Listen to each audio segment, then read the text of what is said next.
ഇടതുമുന്നണി കാലാകാലങ്ങളായിട്ട് ആ മണ്ഡലത്തെ പ്രതിനിധീകരിക്കുന്നു. പക്ഷേ വികസനം ഇന്ന് വരെയും ശരിയായ രീതിയിൽ പേരാമ്പ്ര മണ്ഡലത്തിൽ എത്തിച്ചേർന്നിട്ടില്ല. പേരാമ്പ്ര മേഖലയിലെ ജനങ്ങളുടെ മലയോര മേഖല കേന്ദ്രീകരിച്ച് ഒരു താലൂക്ക് രൂപീകരിക്കണം എന്നുള്ളത് വർഷങ്ങളായിട്ടുള്ള ആവശ്യമാണ്. ഇന്ന് വരെ ആ ഒരു സംഭവം യാഥാർത്ഥ്യമായിട്ടില്ല. പിന്നെ 5 വർഷം മുമ്പ് മുഖ്യമന്ത്രി തറക്കല്ലിട്ട ചെറുവണ്ണൂർ തിരുവള്ളൂർ പഞ്ചായത്തുകളെ ബന്ധിപ്പിക്കുന്ന പെരിഞ്ചേരിക്കടവ് പാലം ഇന്ന് വരെയും അത് യാഥാർത്ഥ്യമായിട്ടില്ല. ഒരു പൂർണ്ണ പരാജയമാണ് പേരാമ്പ്രയിൽ MLA എന്നുള്ള നിലയിൽ നമുക്ക് കാണാൻ സാധിക്കും. പേരാമ്പ്രയിൽ UDFന്റെ കാൻഡിഡേറ്റ് എന്ന് പറയുമ്പോൾ ജമായത്തെ ഇസ്ലാമി UDFനെ വിഴുങ്ങിയ സാഹചര്യത്തിലാണ് നമുക്ക് മനസ്സിലാക്കാൻ സാധിക്കുന്നത്. നമസ്കാരം. കോഴിക്കോട് ജില്ലയിൽ ഇത്തവണ ശ്രദ്ധേയമായ മത്സരം നടക്കുന്ന മണ്ഡലങ്ങളിൽ ഒന്നാണ് പേരാമ്പ്ര. LDFന് വേണ്ടി മത്സരിക്കുന്നത് LDF കൺവീനർ കൂടിയായിട്ടുള്ള TP രാമകൃഷ്ണനാണ്. UDF ഇത്തവണ മത്സരരംഗത്തിറക്കിയിരിക്കുന്ന UDFിലെ മുസ്ലിം ലീഗിലെ യുവത്വത്തിന്റെ മുഖമായിട്ടുള്ള ഫാത്തിമ തഹ്ലിയയുമാണ്. ഇരുവരെയും നേരിടുന്നതിന് വേണ്ടി NDA കളത്തിലിറക്കിയതാവട്ടെ BJPയുടെ പ്രദേശത്തെ സജീവ മുഖമായിട്ടുള്ള മോഹൻ മാസ്റ്ററെയാണ്. മോഹൻ മാസ്റ്ററാണ് ഇപ്പോൾ നമ്മളോടൊപ്പം സംസാരിക്കുന്നത്. അദ്ദേഹം പേരാമ്പ്രയിലെ NDAയുടെ BJPയുടെ സാധ്യതകളെ കുറിച്ച് പ്രേക്ഷകരോട് സംസാരിക്കുന്നു. പേരാമ്പ്രയിൽ നല്ല സാധ്യതയാണ്.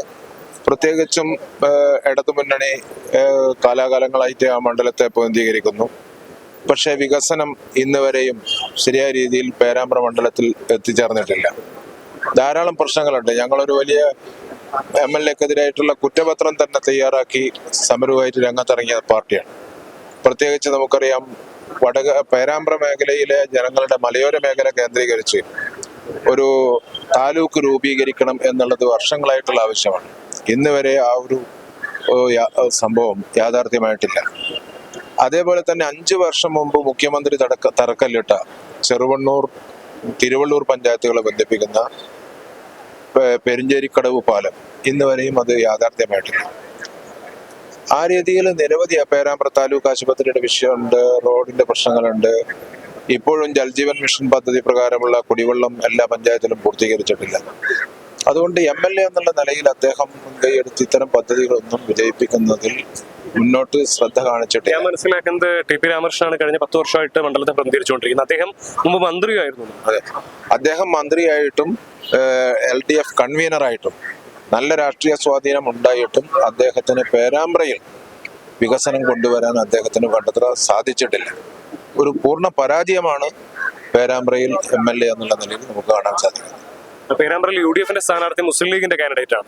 അവരെങ്ങനെയാണ്? അവരാണെങ്കിൽ MSFന്റെ നടന്ന യൂത്ത് ലീഗിന്റെ നേതാവാണ്. അവരെങ്ങനെയാണ്? പേരാമ്പ്രയിൽ UDFന്റെ കാൻഡിഡേറ്റ് എന്ന് പറയുമ്പോൾ ജമായത്തെ ഇസ്ലാമി UDFനെ വിഴുങ്ങിയ സാഹചര്യത്തിലാണ് നമുക്ക് മനസ്സിലാക്കാൻ സാധിക്കുന്നത്. അത് മാത്രവുമല്ല, LDFനെ രഹസ്യമായി സഹായിക്കാനുള്ള ഒരു നീക്കമാണോ UDFന്റെ സ്ഥാനാർത്ഥി എന്ന് പോലും തോന്നിപ്പോകുന്ന സാഹചര്യത്തിലാണ് പുതിയ ഒരു സ്ഥാനാർത്ഥി നിർണയം UDF അവിടെ കൊണ്ടുവന്നിരിക്കുന്നത്. അവർക്ക് ആ മണ്ഡലവുമായി യാതൊരു ബന്ധവും പരിചയവും ഇല്ലാത്തൊരു വ്യക്തിയാണ്. ധാരാളം ആളുകൾ ആ മണ്ഡലത്തിൽ ഉണ്ടായിട്ടും പരിഗണിക്കാതെ പുറത്തുനിന്ന് ഒരാളെ കൊണ്ടുവന്നു. അതും ജമായത്തിന്റെ സ്വാധീനത്തിലാണ് ഈ UDF കാൻഡിഡേറ്റ് വന്നത് എന്നതാണ്. അത് LDFനെ സഹായിക്കാനാണ് എന്നതാണ് BJP ആരോപിക്കുന്നത്. വിജയപ്രതീക്ഷ എത്രമാണ്? നല്ല വിജയപ്രതീക്ഷയാണ്.